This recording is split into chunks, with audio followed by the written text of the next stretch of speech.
오늘 우리가 함께 나누실 하나님의 말씀은 디모데후서 1장 8절에서 14절입니다.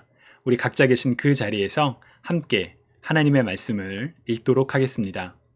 그러므로 너는 내가 우리 주를 증언함과 또는 주를 위하여 갇힌 자 된 나를 부끄러워하지 말고 오직 하나님의 능력을 따라 복음과 함께 고난을 받으라. 하나님이 우리를 구원하사 거룩하신 소명으로 부르심은 우리의 행위대로 하심이 아니요 오직 자기의 뜻과 영원 전부터 그리스도 예수 안에서 우리에게 주신 은혜대로 하심이라. 이제는 우리 구주 그리스도 예수의 나타나심으로 말미암아 나타났으니 그는 사망을 패하시고 복음으로써 생명과 썩지 아니할 것을 드러내신지라. 내가 이 복음을 위하여 선포자와 사도와 교사로 세우심을 입었노라. 이로 말미암아 내가 또 이 고난을 받되 부끄러워하지 아니함은 내가 믿는 자를 내가 알고 또한 내가 의탁한 것을 그날까지 그가 능히 지키실 줄을 확신함이라. 너는 그리스도 예수 안에 있는 믿음과 사랑으로서 내게 들은 바 바른 말을 본받아 지키고 우리 안에 거하시는 성령으로 말미암아 내게 부탁한 아름다운 것을 지키라. 주님의 말씀입니다. 하나님 감사합니다. 아멘. 제가 예전에 논문을 쓰기 위해 상당한 양의 신앙 잡지를 조사했던 적이 있습니다. 논문 주제가 이제 한국 교회에서의 치유, 곧 병 고침에 관한 내용이다 보니 이제 병 고침을 받은 사람들의 간증들이 기록되어 있는 신앙 잡지를 조사했었습니다. 매월마다 발간되는 그 신앙 잡지에는 간증이 적어도 한 편 이상씩 실려 있었는데 여기에는 일정한 패턴이 있습니다.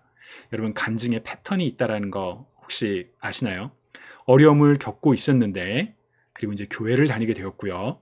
그 후에 병이 나았다 혹은 일이 잘 되기 시작했다라는 그런 패턴 말입니다. 모든 간증이 사실 다 이런 패턴을 따라가는 것은 아니었지만 상당히 많은 비율로 이러한 패턴들이 반복되는 것을 제가 확인했던 적이 있습니다. 여러분들도 이런 형태의 간증 많이 들어보셨나요? 코로나 팬데믹 이후 설교를 비롯하여 많은 간증 영상들을 쉽게 접할 수 있는 그런 시대가 된 것 같습니다. 유명인들의 간증 영상은 조회수도 막 어마어마합니다. 왜 사람들은 누군가의 간증에 그렇게 귀를 기울이는 걸까요? 가장 큰 이유는 아마도 누군가의 실제적인 경험이기 때문이라고 생각합니다. 여러분들 혹시 물건 구매하실 때 리뷰 많이 보시나요? 기업에서 제공하는 제품 설명보다 그 제품을 실제로 써본 사람들의 경험을 더 우선시하고 또 리뷰들이 좋다면 이 물건은 좋은 것 같아 라고 생각하는 경향 여러분들 혹시 있으신가요? 저는 좀 그렇거든요. 누군가가 인위적으로 만든 이야기가 아니라 그것을 실제적으로 경험한 내용이 왠지 더 진솔하게 느껴집니다. 마찬가지로 누군가의 간증은 그들이 경험한 실제이고 또 그렇다 보니 더 의미가 있고 호소력이 있는 것 같습니다. 미국의 역사학자인 그랜트 와커도 Heaven Below라는 책을 통해 간증이 초기 오순절 운동의 확산에 매우 중요한 요소 중에 하나였다라고 설명하기도 합니다. 누군가의 간증을 듣고 교회 공동체에 참여하게 되는 일들이 연속적으로 계속 일어났었다는 것이죠. 누군가가 만난 하나님의 은혜를 경험한 그런 이야기를 듣고 나누는 것은 저는 좋은 일이라고 생각합니다. 그런데 여기서 문제가 있다면 앞서 말씀드렸던 간증의 패턴입니다. 많은 간증들은 신앙을 통해 삶의 문제가 해결되었다라고 이야기를 하는데 이 내용이 사실 참 좋은 내용이죠. 그러나 이 좋은 내용이 자칫 우리로 하여금 신앙이 곧 세상적인 복으로 이어진다라는 인식을 줄 수도 있다는 점에서 우리에게 주의가 필요합니다. 소위 말하면 기복신앙 혹은 번영 신학으로 불리는 형태가 바로 이런 전제를 가지고 있죠. 믿으면 복 받습니다. 믿으면 복 받습니다. 저는 믿으면 복을 받는다라고 생각합니다. 우리가 교회에서 자주 사용하는 복음도 복된 소식, 저 복복자를 쓰잖아요. 그리고 이제 the good news, 좋은 소식, 영어로 이렇게 얘기를 하죠. 여러분, 복음이 무엇입니까? 예수 그리스도에 관한 복된 소식이죠. 왜 예수 그리스도가 복된 소식일까요? 예수 그리스도를 믿으면 병이 낫고 일이 잘 되고 출세하고 성공하고 자녀의 인생이 잘 되어서 복된 소식인가요? 아니요. 예수 그리스도가 복된 소식이라고 불리는 이유는 오늘 본문 9절과 10절에도 담겨 있습니다. 우리 새번역 성경인데 같이 한번 소리내서 읽어볼까요? 하나님께서 우리를 구원해 주시고 거룩한 부르심으로 불러주셨습니다. 그것은 우리의 행실을 따라 하신 것이 아니요 하나님의 계획과 은혜를 따라 하신 것입니다. 이 은혜는 영원 전에 그리스도 예수 안에서 우리에게 주신 것인데 이제는 우리 구주 그리스도 예수께서 나타나심으로 환히 드러났습니다. 그리스도께서는 죽음을 패하시고 복음으로 생명과 썩지 않음을 환히 보이셨습니다. 아멘. 왜 그리스도가 우리에게 복된 소식인가요? 바로 하나님께서 우리를 구원하실 때 우리의 행위가 아니라 하나님의 계획과 은혜를 따라 그리스도를 통하여 구원하셨기에 그래서 복된 소식이죠. 그래서 그리스도가 복된 소식이고 그리스도를 믿는 것이 우리에게 복이 됩니다. 그렇기에 우리는 믿으면 복을 받게 됩니다. 영원한 생명의 복을, 하나님과의 깨어진 관계가 회복되는 복을 누리게 되는 것이지요. 그렇다면 세상적인 복은 어떨까요? 병이 낫고 범사에 형통하는 소위 웰빙의 복도 포함이 될까요? 구약의 인물들은 분명 하나님과의 관계를 통해서 세상적인 복을 누리게 되는 경우들이 있었습니다. 예를 들어 아브라함, 믿음의 조상 아브라함이 많은 소유를 누리게 되었던 것, 분명 세상적인 복이라고 할 수 있습니다. 그러나 세상적인 관점에서 복이 아닌 경우도 있습니다. 예를 들어 창세기 39장 2절을 보면 같이 한번 읽어볼까요? 여호와께서 요셉과 함께 하심으로 그가 형통한 자가 되어 그의 주인 애굽 사람의 집에 있으니 라고 기록되어 있죠. 요셉이 형들의 질투와 미움으로 애굽의 노예로 팔려가게 되었는데 하나님께서 그곳 애굽에서도 이집트에서도 요셉과 함께 하심으로 그가 형통한 자가 되었다라고 이야기를 하죠.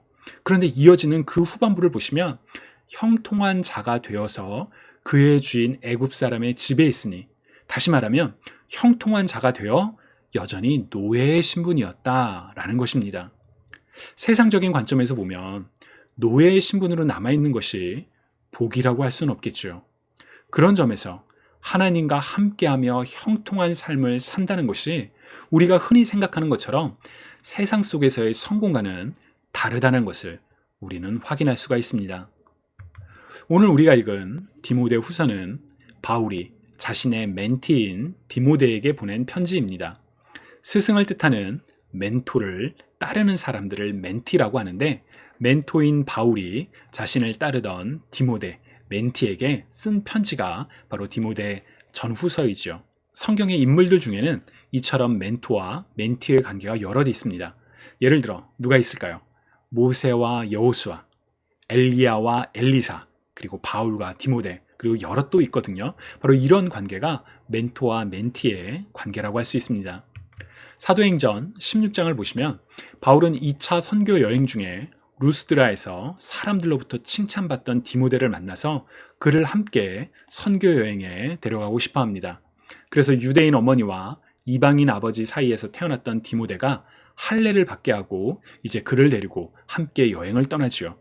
이후 디모데는 바울과 함께 다니며 바울이 쓴 여러 서신서들의 공동 저자로 등장하기도 하고요. 또 바울을 대신하여 여러 선교 지역을 방문하기도 합니다.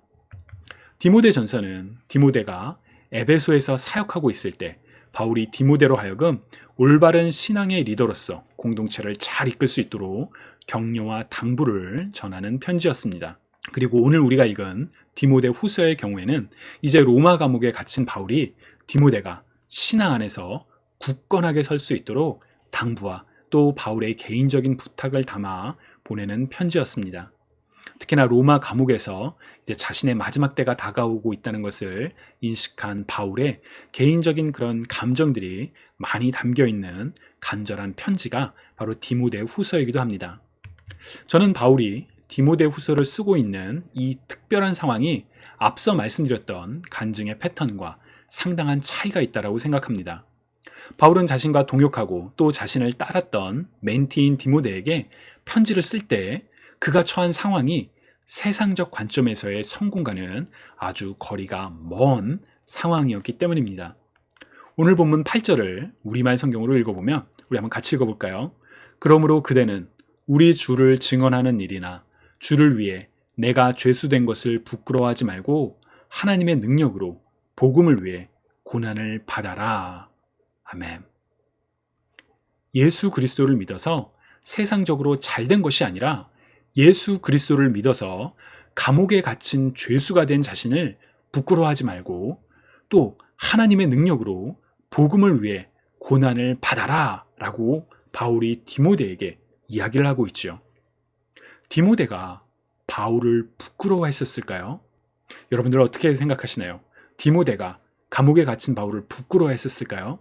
저는 그러지 않았다라고 생각합니다. 특히나 바울과 디모데의 관계를 생각해보면 바울이 어려운 상황에 처해 있다 할지라도 그를 부끄러워하기보다는 오히려 바울을 더 안타까움과 간절한 마음으로 따르고 서포트했을 것입니다. 또한 복음을 증거하는 일 역시 디모데가 부끄러워하지 않았을 것이라고 확신합니다.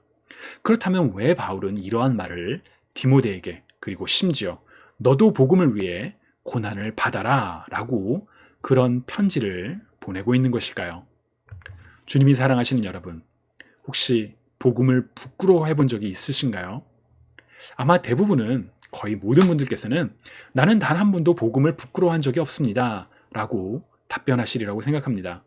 또 어떤 분들은 로마서 1장 16절 우리 한번 같이 읽어볼까요? 내가 복음을 부끄러워하지 아니하노니 이 복음은 모든 믿는 자에게 구원을 주시는 하나님의 능력이 됨이라. 먼저는 유대인에게요 그리고 헬라인에게로다 라는 이 말씀을 기억하며 모든 믿는 자에게 구원을 주시는 하나님의 능력이 되는 복음을 나는 부끄러워하지 않습니다. 아니 오히려 복음을 당당하게 자랑합니다 라고 고백하시는 분들도 많으시리라고 생각합니다. 저도 그렇고요. 저는 복음을 부끄러워하지 않고 부끄러워할 생각도 없습니다. 디모데도 당연히 그랬을 것이라고 생각합니다. 그렇다면 왜 바울은 복음을 증거하는 일이나 복음을 전하는 일로 인하여 감옥에 갇힌 자신을 부끄러워하지 말고 너도 복음을 위해 고난을 받아라 라고 이야기할까요?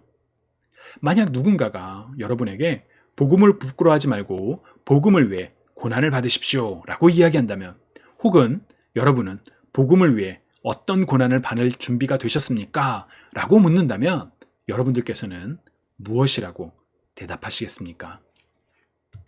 그리스도인으로서 감당해야 할 고난에 대해 이야기하기 전에 우리 잠깐 베드로와 예수님의 대화를 한번 떠올려 보시기 바랍니다. 마태복음 26장에서 예수님께서는 제자들에게 오늘 밤 너희가 다 나를 버리리라 기록된 바 내가 목자를 치리니 양의 떼가 흩어지리라 하였다 라고 말씀하실 때 베드로는 아주 단호하게 모두 주를 버릴지라도 나는 결코 버리지 않겠습니다 라고 대답을 했죠. 그러자 예수님께서 내가 진실로 내게 이르노니 오늘 밤 닭 울기 전에 내가 3번 나를 부인하리라 라고 말씀하셨고 베드로는 다시 내가 주와 함께 죽을지언정 주를 부인하지 않겠습니다 라고 대답을 했습니다. 다른 제자들도 그와 같이 말했다고 하시죠. 그러나 예수님이 잡히셨을 때 제자들은 뿔뿔이 흩어졌고 베드로는 예수님을 결코 알지 못한다며 심지어 저주와 맹세까지 하며 나는 예수를 알지 못합니다 라고 말한 바 있습니다. 3번이나 주님을 모른다라고 부인하던 바로 그 순간 베드로는 주님을 부끄러워했었을까요? 복음을 부끄러워한다는 것은 무슨 뜻일까요? 복음을 위해 고난을 받는다는 것은 무슨 뜻일까요?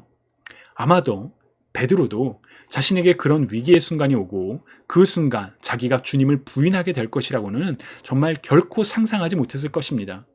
그러나 위기의 순간에 주님보다 자신의 생명이 안위가 더 중요해지자 그 순간 주님을 복음을 부인했던 것이지요.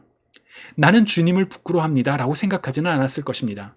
그냥 그 순간 자신이 살기 위해 주님을 부인한 것이지요. 그러나 외형적으로 보면 복음을 부끄러워하는 모습과 별반 다르지 않았습니다. 부인했으니까요. 아마도 많은 경우 우리는 우리가 생각하는 형태로 복음을 부끄러워하는 경우는 없을 것이라고 생각합니다. 물론 교회가 부끄러운 경우는 종종 있으시리라 생각합니다. 내가 속한 공동체가 아니라 저쪽 누군가의 교회가 거기서 일어나는 일들로 인해 예를 들어 세습이 일어나고 횡령이 일어나고 성적인 범죄가 일어나고 코로나로 인해 모두가 어려운데 교회를 중심으로 바이러스가 퍼지고 그런 사회적인 이슈들로 인해 교회가 부끄러웠던 경험은 있을 수 있다라고 생각합니다. 그러나 그리스도를 믿고 따르는 그 누구도 복음을, 그리스도를 부끄러워하지 않으며 또 나는 결코 부끄러워하지 않을 것입니다 라고 다짐하실 것이라고 생각합니다. 그러나 베드로의 경우를 생각해 보면 복음을 부끄러워한다는 것은 어느 특정한 순간에 주님을 부인하는 것도 사실 복음을 부끄러워하는 것의 또 다른 모습이라고 저는 생각합니다. 여러분의 삶에서 그리스도를 주인으로, 주님으로 모시기로 결정하고 다짐하고 고백하고 또 그렇게 살아가지만 어느 한순간 주님보다 내 자신이 더 우선시 될 때 그리스도인으로서 세상 속에서 경건하고 거룩한 삶을 살아가는 것을 포기할 때 사실 우리는 복음을 부끄러워하는 삶의 모습을 가지고 있는 것은 아닐까요? 그런 점에서 바울이 디모데에게 복음을 증거하는 것과 자신이 감옥에 갇힌 일을 부끄러워하지 말고 너도 복음을 위해 고난을 받아라 라고 말하는 것은 고난을 받게 된다 할지라도 복음을 증거하는 일에 그리스도를 주님으로 모시고 살아가는 삶을 결코 포기하지 마라, 중단하지 마라 라는 권면이라고 저는 믿습니다. 주님이 사랑하시는 여러분, 여러분들께서는 복음을 부끄러워하지 않는 삶을 살아가고 계시는지요? 여러분들께서는 복음과 함께 고난받는 삶을 살아가고 계시는지요? 우리가 복음과 함께 받아야 하는 고난은 앞서 우리가 믿음으로 얻는 복이 세상적인 복과 동일하지 않은 것처럼 믿음으로 말미암은 고난이 세상적인 고난과 항상 동일하다고 할 수 없습니다. 물론 바울처럼 세상적인 고난을 당할 때도 있을 수가 있지요.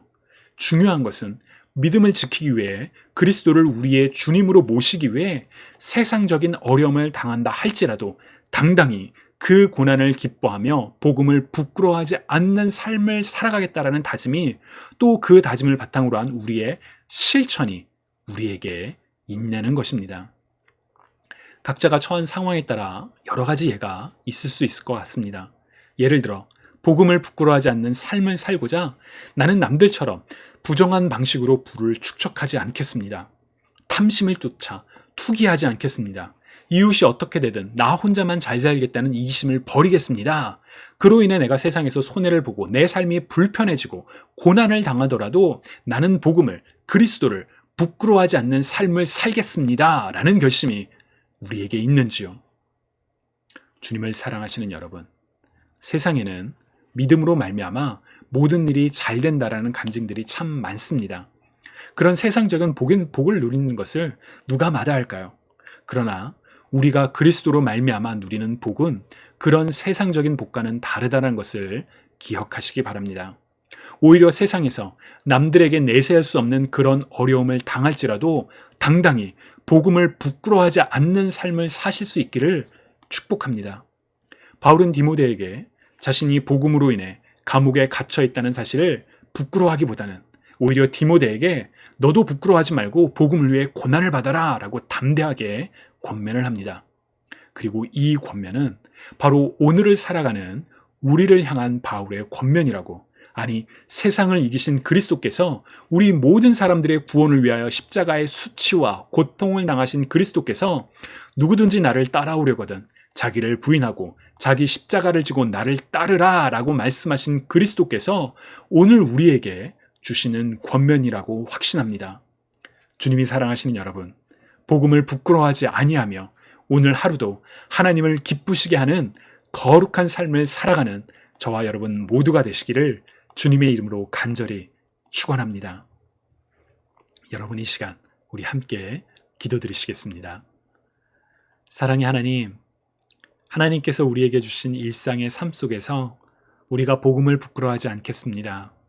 나를 위해 이 땅에 하나님의 아들 예수 그리스도가 오셔서 십자가에서 고난과 수치와 죽음을 당하셨던 것을 기억하며 그리스도를 따르는 그리스도인인 우리 역시 비록 세상 가운데 수치와 고통과 어려움을 당한다 할지라도 복음을 부끄러워하지 아니하며 주님을 우리 삶의 주인이심을 단 한 번도 놓치지 아니하며 정말 하나님께서 기뻐하시는 삶을 살아갈 수 있기를 간절히 소망하고 또 다짐하오니 주님 우리의 삶을 보호하여 주사 정말 하나님께서 기뻐하시는 복음을 부끄러워하지 않는 삶을 살아가는 우리가 되게 하여 주옵소서. 감사드리며 살아계신 예수 그리스도의 이름으로 기도드립니다. 아멘.